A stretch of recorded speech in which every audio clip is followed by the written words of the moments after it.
Hello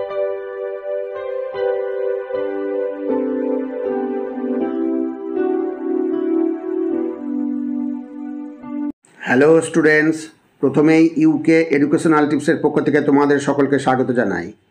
higher secondary 2024-25 সালের ABTA test পেপারের page 23-র environmental studies অর্থাৎ পরিবেশবিদ্যার এসএকিউ এর সমাধান আজকের ভিডিওতে করে দেওয়া হচ্ছে। তোমরা লক্ষ্য করো, তোমাদের প্রশ্নপত্রের 2 নম্বর প্রশ্ন, সংক্ষিপ্ত উত্তরভিত্তিক প্রশ্নাবলী।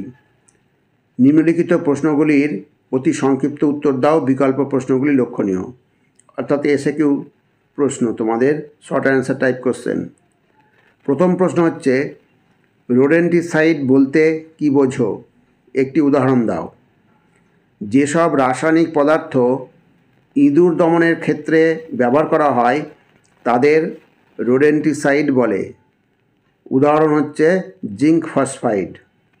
নেক্সট 2 নম্বর অথবা প্রশ্ন, জিএমও হিসাবে বিটি বেগুনের একটি গুরুত্ব লেখো। তাহলে জিএমও হিসাবে বিটি বেগুনের গুরুত্ব হলো পেস্ট প্রতিরোধী বিটি বেগুন উৎপাদন করা। এই জিএমও হিসাবে পেস্ট প্রতিরোধী বিটি বেগুন উৎপাদন করা হয়। নেক্সট 2 নম্বর, ভারতীয় বট গাছের বিজ্ঞানসম্মত নাম লেখো।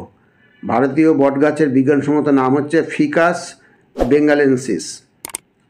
এখানে খেয়াল রাখবে, যখন বাংলায় তোমরা লিখবে বিজ্ঞানসম্মত নাম লেখার পর আন্ডারলাইন করবে। ফিকাসের তলায় দাগ দেবে, বেঙ্গালেন্সিস তলায় দাগ দেবে, আলাদা আলাদাভাবে কেটে কেটে দাগ দেবে। আর ইংরেজিতে ছাপানোর সময়, লেখার সময় তখন বাঁকানো হরফে করা হয়, খেয়াল রাখবে। কারণ বিজ্ঞানসম্মত নাম যদি বাংলায় লেখো, লিখে যদি তলায় দাগ না দাও তাহলে অ্যান্সার কাটা হয়ে যাবে। 3 নম্বর, দিহাং দেবাং বায়োস্ফিয়ার রিজার্ভ ভারতের কোন রাজ্যে অবস্থিত? দিয়াং দেবাং বায়োস্ফিয়ার রিজার্ভ ভারতের অরুণাচল প্রদেশে অবস্থিত। অথবা প্রশ্ন হচ্ছে, রেড পান্ডা ভারতের কোন জাতীয় উদ্যানে পাওয়া যায়? রেড পান্ডা ভারতের বেশ কয়েকটি জাতীয় উদ্যানে পাওয়া যায়। ভারতে রেড পান্ডা দেখা যায় এমন প্রধান কয়েকটি জাতীয় উদ্যান হলো, যেমন হচ্ছে সিঙ্গালীলা জাতীয় উদ্যান, যেটা হচ্ছে দার্জিলিং অঞ্চলে অবস্থিত। তারপরে নেওড়া ভ্যালি জাতীয় উদ্যান কালিম্পং অঞ্চলে অবস্থিত। কাঞ্চনজঙ্ঘা জাতীয় উদ্যান সিকিম অঞ্চলে অবস্থিত। এই সমস্ত জাতীয় উদ্যানে, সিঙ্গলীলা, নেওড়া ভ্যালি, কাঞ্চনজঙ্ঘা জাতীয় উদ্যানে রেড পান্ডা পাওয়া যায়। এবার 4 নম্বর, কোন খ্রিস্টাব্দে সুস্থায়ী উন্নয়নের উপর বিখ্যাত রিপোর্ট আওয়ার কমন ফিউচার প্রকাশিত হয়েছিল? ভেরি ভেরি ইম্পর্টেন্ট প্রশ্ন। 1987 খ্রিস্টাব্দে সুস্থায়ী উন্নয়নের উপর বিখ্যাত রিপোর্ট আওয়ার কমন ফিউচার প্রকাশিত হয়েছিল। এবার পরবর্তী প্রশ্ন, সিডিএমের পুরো কথাটি কি? সিডিএমের পুরো কথাটি হলো ক্লিন ডেভেলপমেন্ট মেকানিজম। ভালো করে মনে রাখবে, ক্লিন ডেভেলপমেন্ট মেকানিজম। এবার অথবা প্রশ্ন, 1980 খ্রিস্টাব্দে WWFI কয়টি বেসরকারি সংস্থাকে পরিবেশ রক্ষা ও সচেতনতা বৃদ্ধির দায়িত্ব দেয়? 1980 খ্রিস্টাব্দে WWF 33টি বেসরকারি সংস্থাকে পরিবেশ রক্ষা ও সচেতনতা বৃদ্ধির দায়িত্ব দেয়। গ্রিন ট্রাইব্যুনাল কি? গ্রিন ট্রাইব্যুনাল হলো ভারতীয় পার্লামেন্টে 2010 খ্রিস্টাব্দে গৃহীত আইনে গঠিত একটি ট্রাইব্যুনাল, যা নিষ্পত্তি না হওয়া পরিবেশ সংক্রান্ত বিচার্য বিষয়গুলিকে সমর্থনযোগ্য সিদ্ধান্ত মাধ্যমে দ্রুত নিষ্পত্তি করে। নেক্সট অথবা প্রশ্ন, ভারতবর্ষে ম্যানগ্রোভ কনজারভেশন প্রোগ্রাম কত খ্রিস্টাব্দে গৃহীত হয়েছিল? ভেরি ভেরি ইম্পর্টেন্ট প্রশ্ন। ভারতবর্ষে ম্যানগ্রোভ কনজারভেশন প্রোগ্রাম 1987 খ্রিস্টাব্দে গৃহীত হয়েছিল। নেক্সট, RSPM কাকে বলে? এটা আর একটা ইম্পর্টেন্ট প্রশ্ন। বাতাসে ভাসমান যে কণাগুলোর ব্যাস 10 মাইক্রোমিটার বা তার থেকে ছোট, তারা সহজেই মানব শ্বাসতন্ত্রে প্রবেশ করতে পারে। এই ভাসমান কণাগুলোকে RSPM বা রেসপিরেবল সাসপেন্ডেড পার্টিকুলেট ম্যাটার বলা হয়। এখানে ভালো করে মনে রাখবে, RSPM এর পুরো কথাটা অনেক সময় প্রশ্ন হিসেবে আসে। RSPM এর পুরো কথাটি লেখো, তখন বলবে রেসপিরেবল সাসপেন্ডেড পার্টিকুলেট ম্যাটার। এবার নেক্সট 8 নম্বর প্রশ্ন, মনুষ্যসৃষ্ট একটি কৃত্রিম বিপর্যয়ের উদাহরণ দাও।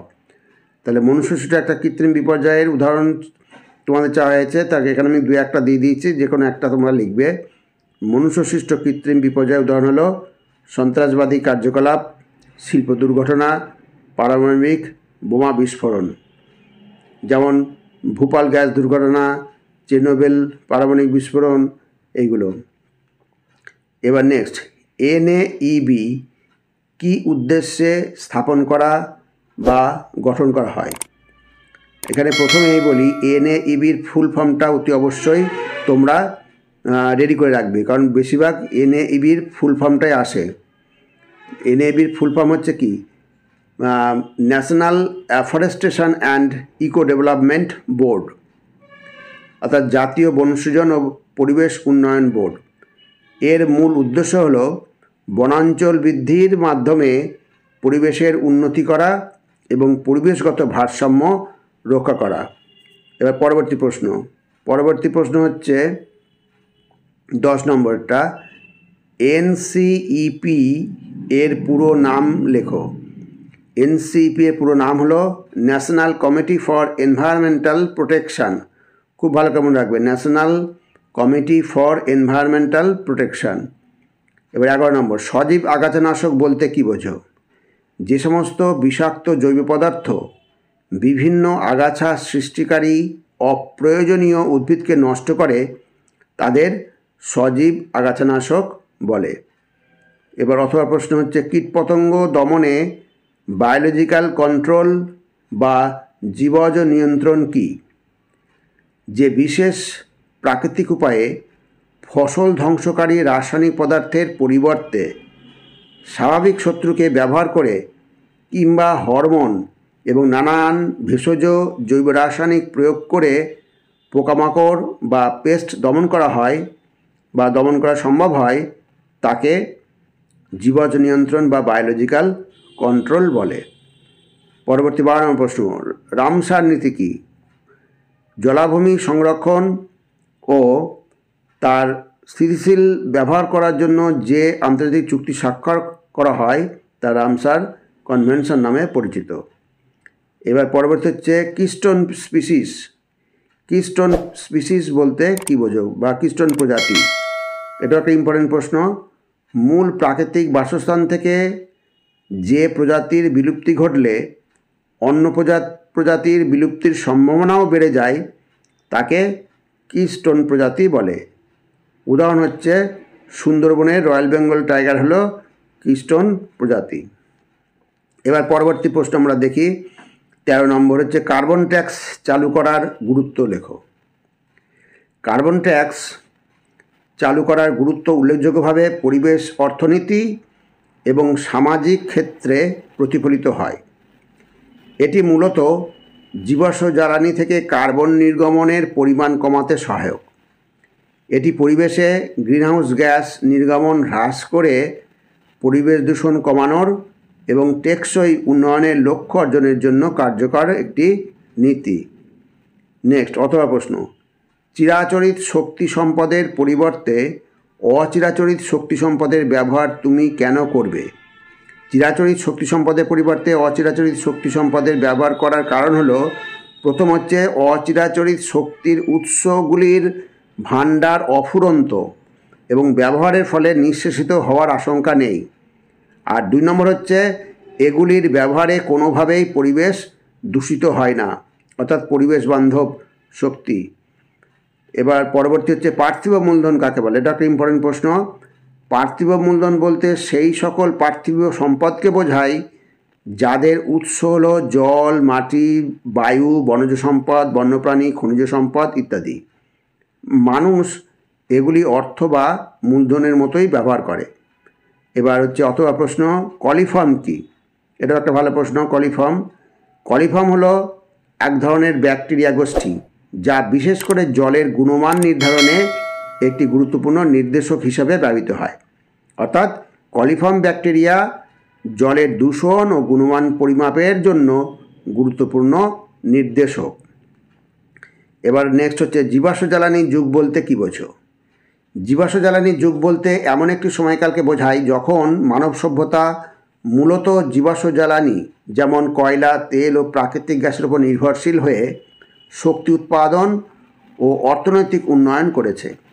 এটি শিল্প বিপ্লব থেকে শুরু করে বর্তমান সময় পর্যন্ত বিস্তৃত। এবার হচ্ছে আমরা পরবর্তী প্রশ্ন দেখি, এক্সিটু ও ইনসিটু সংরক্ষণের মূল পার্থক্য লেখো। ভেরি ভেরি ইম্পর্টেন্ট প্রশ্ন। তাহলে প্রথম পার্থক্য হচ্ছে ইনসিটু সংরক্ষণে বিপন্ন জীব প্রজাতিদের মূল প্রাকৃতিক বাসস্থানে সংরক্ষণ করা হয়, যেখানে তার প্রাকৃতিক বাসস্থান সেখানে রেখেই সংরক্ষণ করা হয়। আর অপরপক্ষে এক্সিটু সংরক্ষণে বিপন্ন জীব প্রজাতিদের প্রাকৃতিক বাসস্থানের বাইরে এনে কৃত্রিম পরিবেশে সংরক্ষণ করা হয়। এই প্রজাতির প্রাকৃতিক তার নিজস্ব বাসস্থান হচ্ছে বনভূমিতে, সেখান থেকে সরিয়ে এনে যেমন বোটানিক্যাল গার্ডেনে করা হচ্ছে, তারপরে জুলজিক্যাল গার্ডেন চিড়িয়াখানায় করা হচ্ছে। এবার 2 নম্বর পার্থক্য, ইনসিটু সংরক্ষণে স্বাভাবিক পরিবেশে কোনো কৃত্রিম উপায় ছাড়াই প্রজনন ক্রিয়া ঘটে, আর অপরপক্ষে এক্সিটু সংরক্ষণে কৃত্রিম প্রজনন পদ্ধতির সাহায্য নেওয়া হয়। তাহলে স্টুডেন্টস, এই প্রশ্নোত্তরগুলো তোমাদের সলভ করে দেওয়া হলো, তোমরা এগুলো ভালো করে রেডি করে নিও। আর এ প্রসঙ্গে বলি, তোমরা যারা এখনও এই চ্যানেলটিকে সাবস্ক্রাইব করোনি তারা সাবস্ক্রাইব করো, এর সাথে একটা লাইক দিও এবং তোমার ফ্রেন্ডসদের মধ্যে ভিডিওটি শেয়ার করো। তাহলে স্টুডেন্টস, আজকে এখানেই শেষ করি। তোমরা সকলে ভালো থেকো, সুস্থ থেকো। Thank you very much.